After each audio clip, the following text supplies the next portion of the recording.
I'm live. Hey there, my family of adepts. I'm in Johnson City, Tennessee, the home of ETSU, and this is an amazing pizza restaurant.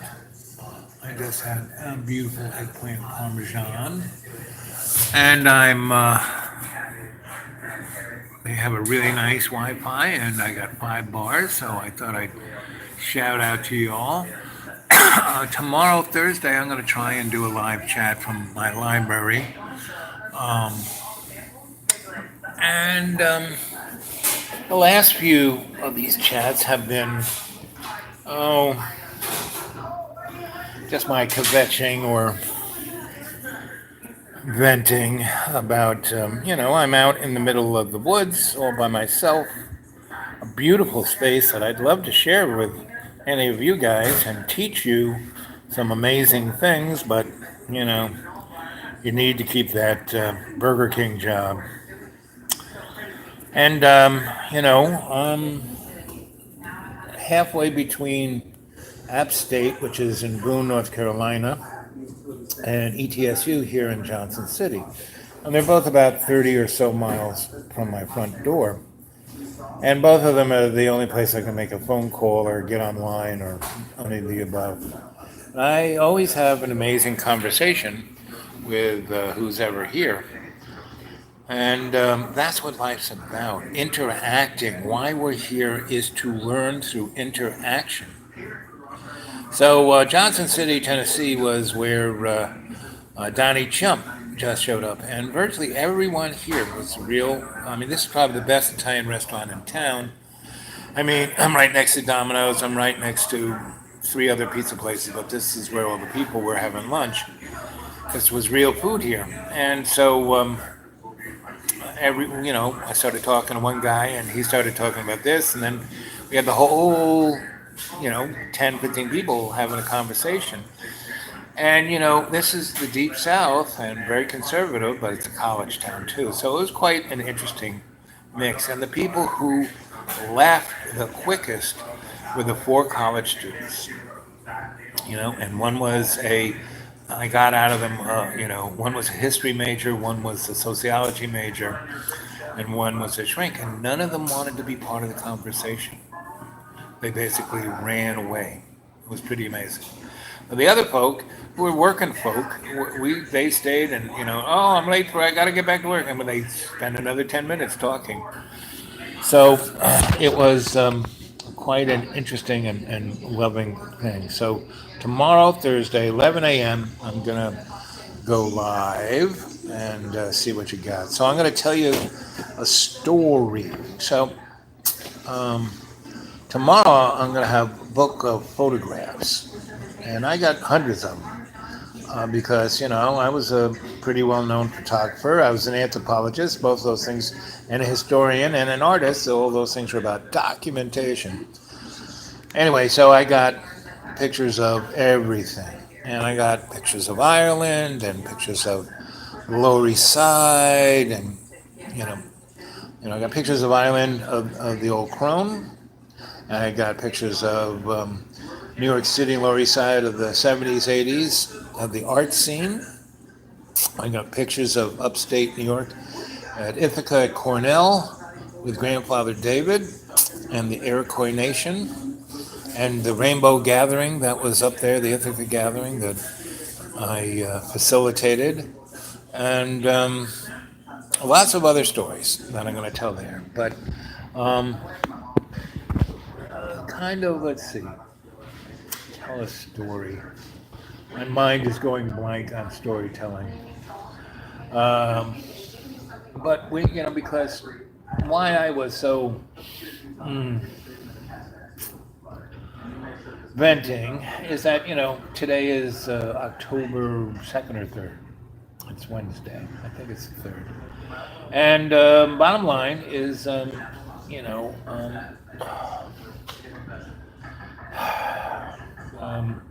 September is just chock full of things that should have woken folk up. It was the 17th anniversary of 9/11.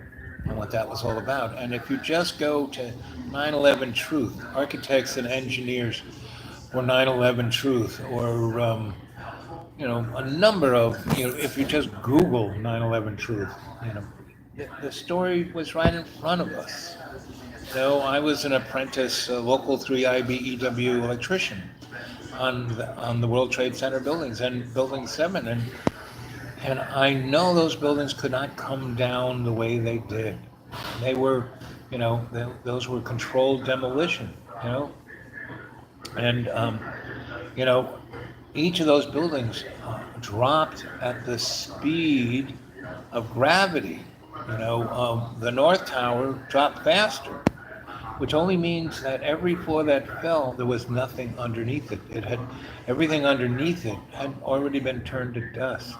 And why, the whole of downtown was full of hundreds of tons, thousands of tons of asbestos and concrete dust is that the buildings were pulverized, and not by the mass of the floor falling on top of it. There were no big chunks. I mean, everyone who was going through what they called, you know, the hole or the site or ground zero, everyone would comment, where's all the debris? It was up in the air. And all of those guys who worked there trying to dig out their friends and their comrades all pretty much died of lung cancer. And I, who went there, a friend of mine who was a great social scientist, said, hey, listen, a bunch of us are going to New York City to set up a site across the street from the World Trade Center at Trinity Church. They offered us to come there so the firemen and people working on the pit can have a place to talk and to have a cup of coffee. When I showed up, the air was so full of asbestos, and I worked on those buildings. I knew what was in them. I went to a place called Job Lot, which was, the beginning of Lowe's, and bought myself a bunny suit. That's one of those painting suits that cover you from head to toe. And I bought myself a real serious like a space helmet that covered my face, everything. It closed everything up so nothing could get in. It had 2 respirators. It was better than a HEPA filter. And, as soon as I drove in, I got off the bus. I got a cab. I came downtown. It was a beautiful day, and all the shit is swirling around. It looked like a foggy day. There wasn't a cloud in the sky. Went over to there, and I bought a box of those bunny suits, a box of filters for my respirator, and for the 2 weeks I was here, I never took the sucker off. Unless I got them to tape the basement up and put HEPA filters in so those guys could at least have clean air in that space. And everyone told me that it was controlled demolition. Everyone said that they're not finding any bodies, they're finding little bits, meaning people were vaporized, were turned into little crumbs, And this one fireman told me that he was there on site doing the inspection, and after 96 of the guys trying to blow it up from the basement, they had all these protocols. And one of them was if anything happened to any one of those 12 buildings, because it wasn't just the big 2 tall ones, there were a bunch of others, like Building 7, which was a gigantic building at 40 stories high and the size of a football field. That's where the CIA and the FBI and the Justice Department kept all of their records. So all the stuff that was going to be released on the Bush family on September 12th was destroyed. I mean, everything that would have shown what was going on in Iran-Contra and all of the dirty dealings at the Bush family, and the fact that George H. didn't even come from that family. He was the son of a Russian spy, and the fact that Barbara Bush's biological father was Aleister Crowley. And that's why that building came down. And it also had a lot of data why, Rumsfeld told the public the day before on September 10th that, the Defense Department has lost $2.8 trillion. A lot of the information, the evidence was gone. It was destroyed in that building. And also, the part of the Pentagon that got struck was the part that had all of the data on where that money went, and all the bean counters who knew anything about it were in. They were the 38 or 66 people who got killed. Matt Rumsfeld, he was on the other side of the building. And that's just one thing. It was also the 1 year anniversary of Puerto Rico, and I had really good friends in Puerto Rico because in New York there was these things called Nuevo Ricans, and on the west side of Harlem was Hell's Kitchen, where the Puerto Ricans were, and I grew up there. And I had a girlfriend, whose mother was a Puerto Rican queen who lived up in the mountains that got totally destroyed by the hurricane there.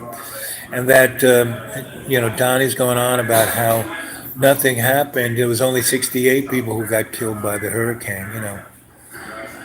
So that's why I was, and then Florence hits North Carolina, which was a state I knew. My brother lives there. I have loads of friends there. I spent a lot of time there. And they're still suffering. You don't really hear anything about it. My brother, who lives right on the coast, right near Wilmington, he says, no one can get around. I mean, he kind of lucked out. His house didn't get flooded, but everybody else's did.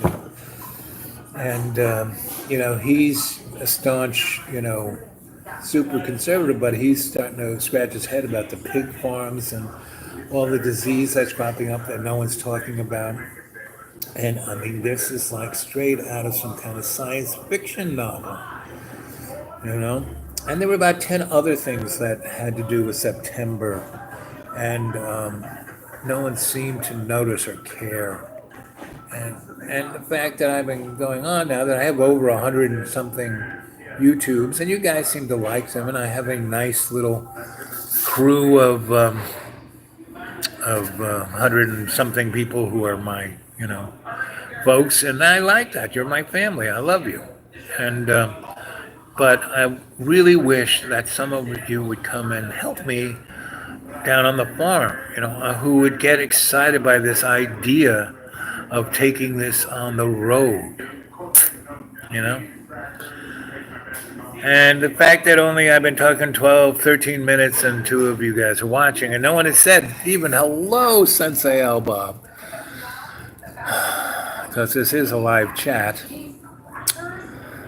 Anyway, tomorrow when I do one at 11, I'll be more prepared. I'll have my photo book, which will jog my memory. It's just that I've been out in the woods all by myself for the last week, and it's been raining, and well, you don't have to be sorry. I appreciate that. But my second wife always told me, saying you're sorry isn't good enough. And my teacher Yoda always said, don't try, do. So I appreciate that point of empathy and sympathy, and I love you for it. But come and visit. Wouldn't you like to know how to time travel? Wouldn't you like to know how to read people like a book? Wouldn't you like to know how to use alchemy to change your life? I mean, I'm living on $540, but I am living like a millionaire. Meaning, instead of wasting my $8 at Burger King, I know this place, and I had to come to this town, so I had a really excellent eggplant, and it has really good Wi-Fi. Now I know where to come for really good Wi-Fi. Anyway, what else can I tell you? Got any questions I can answer? There's two of you there. You got any questions? Give me a question. Come on. See if you can stump me. Stump the sensei. Anyway, okay. I guess until tomorrow. I love you all. Catch you later. Bye.